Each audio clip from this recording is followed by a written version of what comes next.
Wing Commander 3 was mostly green screen, which modern audiences are so... Wing Commander 3 was mostly green screen, which modern audiences are so sophisticated now from watching all those making of specials on TV, as you know, or even on your local weathercasts. With a blue or a green screen, you can talk about the warm fronts coming in and put anything you want behind when the newsreader the pictures come behind him.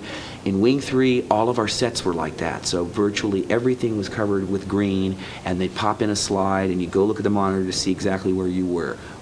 Here, as you can see, they've built sets, and it's on 35mm film. It's closer to a motion picture than the last one. Even though the last one, I thought, to me, I loved the challenge of the green screen, you know? I mean, instead of being intimidated by it, I just flew into it. And, I mean, I had some experience knowing what it's going to be like to be working with special effects. They couldn't get me out of the art department. I had to see every model.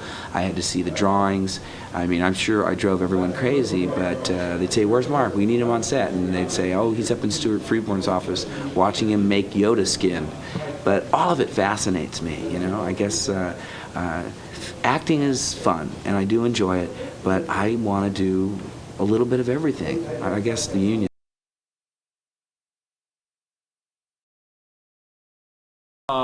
Maniac undergoes a lot of changes between Wing Commander 3 and Wing Commander 4. I think he's still, you know, the goofball of the story and everything. But I think that he and Blair start getting to know each other, getting to sort of have a grudging respect for each other. I mean, they're still combative, but they have to admit that, you know, they've survived. They've survived a lot together. So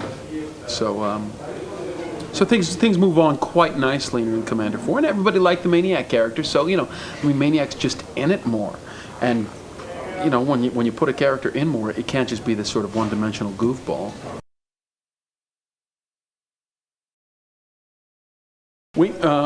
Wing 4 and Wing 3 are very different to work on, because Wing 3, first of all, the actors kind of didn't know what they were doing. I mean, we were in a technology generally that we didn't understand.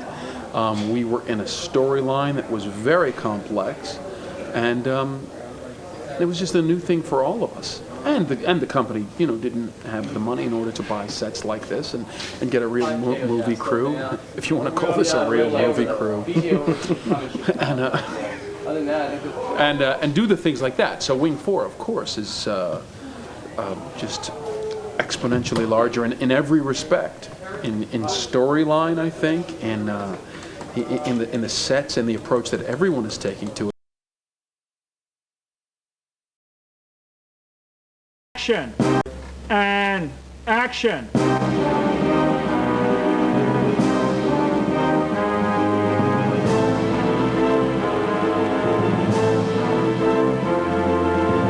mean, I want you to, when you see Wing Commander 4, I mean, you'll have this noticeable difference between what Wing Commander 3 was like and Wing Commander 4, and you'll say, I thought Wing Commander 3 was good. This is really, I mean, I think some of the stuff we've been shooting, I'd put up next to any $30 or $40 million feature. It's wonderful the way they've decided not to make it just another space combat. We did that in Wing 3, so this one really stands on its own, and that's the real, I think the real reason to do a sequel is to explore new areas, not just do the same thing you did before. Now this one, there's 38 sets. So it's really a movie. This one is a, you know, a huge movie, really, here. More than a game, even though it's going to be pulled down to a little screen on a computer. In Wing Commander 3, it always felt like there was 2 or 3 people in the spaceship. And a big spaceship, there should be thousands of people. So with the real sets, we can put a lot more people in there. We can have a sort of depth of field that you don't normally get. And just make it look richer and more lifelike and realistic. Last year, everyone was sort of experimenting. I mean, it was one of the first, I guess, interactive game experiences like that there ever has been. So, so with this, I think everyone does get along better. We know each other now from the first one, and we're having a really good time. I think probably the best reason to do this was it was such a fulfilling experience the last time. I enjoy it partially because it's really fun. I'm a big hero to my son's friends, You know, it's, oh, is that your dad? And so, because they all play the game, you know, so that's always delightful. And when they meet me, he says, hi, Captain Eisen, you know. I go to the supermarket and people go, hey, Admiral Tolwyn. I go, excuse me? I'm not in the service. You know, you forget, you know, it's such a weird thing. Well, I'm having fun because things always change. So like now we're shooting on real film, we're moving the camera, we're doing real sets. And so for me it's still, you know, I get to learn more and, you know, I mean, because I, you know, eventually want to, you know, direct a feature or two as well. And so, you know, as well as doing games, it's kind of like, it's another creative. The battle is waged not only for control of the Confederation, but its very soul. You should be able to think of something better to do than all this killing. Seize that man! You know that stunt cost us. I don't have to tell you. I have no doubt. Talk to me, kitty. You got it, kid. Am I your prisoner of war then, Colonel?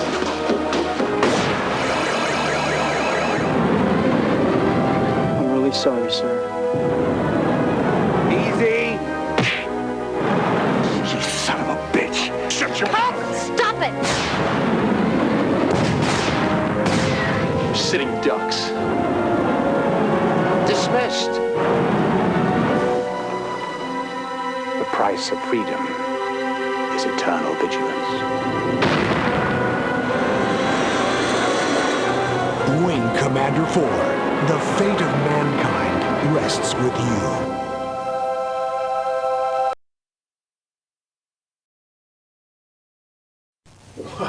It won't be easy telling them from the enemy. We could use those fighters. Colonel, the Admiral feels you're in the best position to decide which operation makes the best use of the Intrepid's resources. Let's go for that shipyard and liberate us some fighters. All right, let's move. Knock, knock. Who's there? Knock, knock. Open the People, door! if you push, we're not going to get on the train. Move away from the platform. Yes, I just need some air. Let me up to...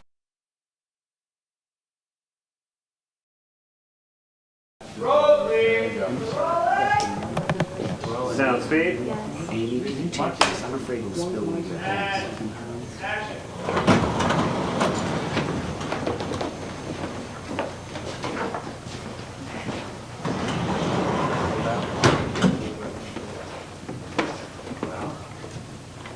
We pulled back from the edge of this jamming black hole, sir, but, well, I have to say we're still only partially sighted. Oh, boy. All right. We got no choice. Go out on a search and destroy. Hey, that's suicide. There could be a whole fleet waiting out there for us. We wouldn't know it. No radar, no shields? Without any guidance systems, the dumbflyers are going to be the only firecrackers worth taking. Okay. Now something's thrown a blanket on this system. We go out, find it, and put it out of business. Move it.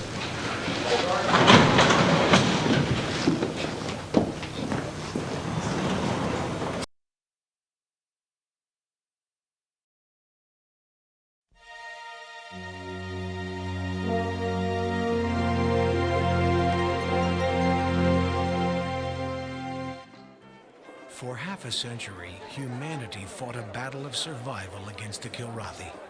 With victory came peace, and a simple life for the Confederation's greatest hero. I'm not waiting. Don't call me honey. Space pigs are all the same.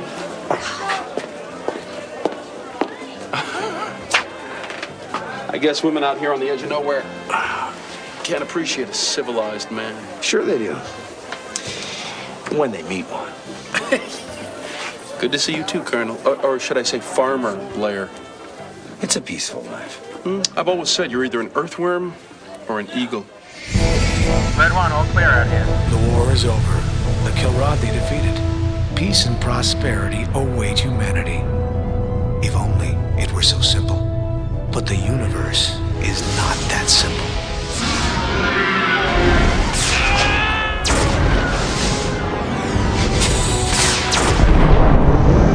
And now they attack us? Just when you thought your flying days were over. You are being recalled to active military service. They pull you back in. This time, the enemy is not an alien race, but mankind itself. Looks like you guys ran into some trouble. The border worlders? Barbarians, most of them. What the devil is going on out there? Mark Hamill. You're gonna wish you never met me. I already do.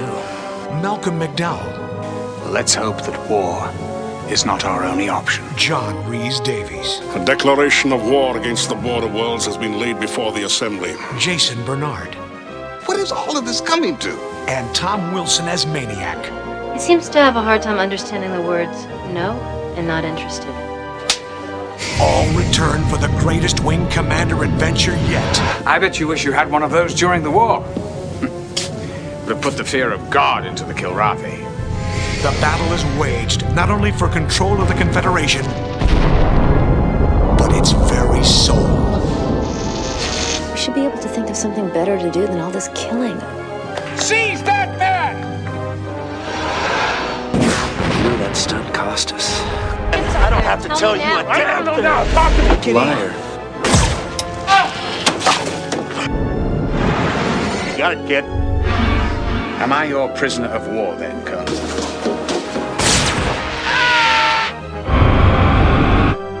I'm really sorry, sir. Easy! You son of a bitch! Shut your mouth! Stop it! We're sitting ducks. Dismissed. The price of freedom is eternal vigilance. Wing Commander 4. The fate of mankind rests with you.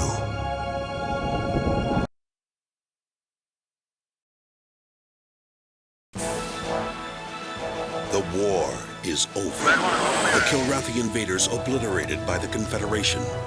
Now peace and prosperity rule. But the wounds of battle are slow to heal, and a frightening new enemy is born. And now they attack us? Fueled by the horrors of war, a deranged human mind unleashes terror upon the innocent. You're gonna wish you never met me. I already do. Yesterday's heroes are summoned to fight in a battle whose victor will control the fate of mankind for centuries to come. Mark Hamill, Malcolm McDowell, and Tom Wilson embark on an epic journey that puts the destiny of all mankind in your hands. Wing Commander 4, The Price of Freedom. Get End to the Game. Now available on CD-ROM and a